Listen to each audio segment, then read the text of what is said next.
जैन धर्मीयाचा 7 दिवसाचा उत्सव असतो आणि जैन धर्मीयाचं एक निवेदन आलं होतं असं आम्हाला उपायुक्त साहेबांनी सांगितलं की त्या निवेदनामध्ये असं म्हटलं होतं की 20 ते 27 तारखेपर्यंत मांस विक्री लातूर शहरामध्ये बंद करण्यात यावी।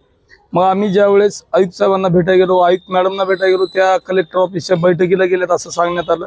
उपायुक्त पंजाबराव खानसोळे यांना आम्ही आता भेटून आलो, त्यावर त्यांनी प्रत्युत्तर दिलं की 7 दिवस न करता आम्ही 2 दिवस बंद करू। म्हणजे सांगायचं माझं म्हणणं एवढंच आहे की प्रत्येक धर्माचे इथं सण उत्सव होत असतात, प्रत्येक जातीला प्रत्येक धर्माला व्यक्ती स्वातंत्र्य आहे। आपल्या देशाच्या संविधानामध्ये कलम 21 अंतर्गत प्रत्येक धर्म आणि जातीनुसार खाण्याचे स्वातंत्र्य आहे। मग अशा खाण्याच्या स्वातंत्र्यावर महापालिका घाला घालते का असा आमचा त्यांना प्रश्न होता। माझं म्हणणं एवढंच आहे की प्रत्येक जाती धर्मांनी आपापले सण उत्सव करावे, पण आपल्या धर्मासोबत आपल्या जातीसोबत इतर जातीच्या लोकांना काय खावं आणि काय खाऊ नये हे सांगण्याची प्रथा लातूरमध्ये कधीच नव्हती आणि भविष्यात सुद्धा होणार नाही। असे जर आदेश महापालिकेच्या वतीने काढण्यात भविष्यात जर आले तर तो पायंडा पडेल। मग 21 रमजान महिन्यामध्ये दारू विक्री बऱ्यापैकी बंद असते, बऱ्यापैकी दारू विक्री, मग पूर्णतः दारू विक्री बंद तुम्ही करणार का?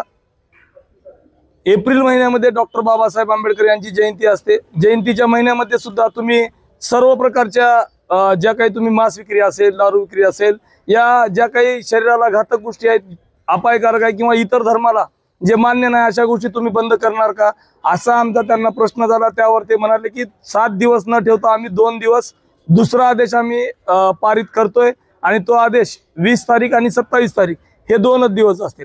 पर त्यांना मी सांगू इच्छितो की हे 2 दिवस सुद्धा बंद होता कामा नये, कारण कुण्या एका समाजाचा धर्माचा धर्मगुरूचा कोण सण उत्सव असेल किंवा त्यांची जन्मशताब्दी असेल तर ते जन्मतिथीनिमित्त एखादा दिवस बंद असायला आमचा काही आक्षेप नाही।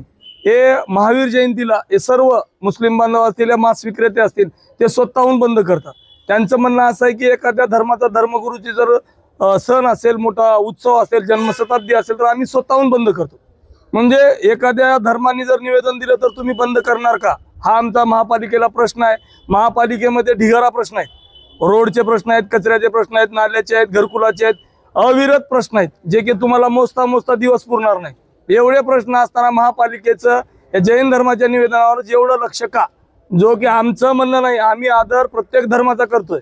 जैन धर्माचे लोक लातूरमध्ये आहेतच किती, त्यानुसार तुम्ही किमान संख्येच्या आधारे तरी बंद पाळा। जे लोक म्हणजे कमी असतील, आम्ही म्हणत नाही की त्यांचा सण आहे ना आपण त्यांच्या सणाचा अनादर करा असं आमचं म्हणणं नाही, पण आमचं म्हणणं एवढंच आहे की जे विक्रेते आहेत ते शोषित, पीडित, वंचित आहेत, त्यांची सुद्धा उपजीविका भागवायचं एकच माध्यम आहे आणि ते माध्यम सुद्धा तुम्ही बंद करत असाल तर त्यांनी खायचं काय?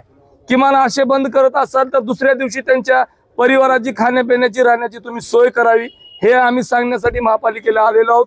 आणि माझी सर्व लातूरकरांना, मांस विक्रेत्यांना, मग ते कोंबडे विक्रेते असेल, बकरा विक्रेते असेल, या सर्व प्रकारच्या मांस विक्रेत्यांना माझी एक कळकळीची विनंती आहे की 27 तारखेला कुणीही बंद करायचं नाही।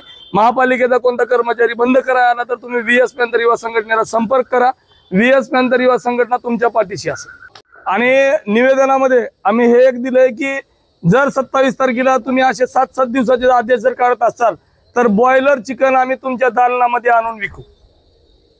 सर्व मांस विक्रेते लोक घेऊन येऊन या ठिकाणी मांस विक्रीचा व्यवसाय त्या दिवशी महापालिकेत केला जाईल।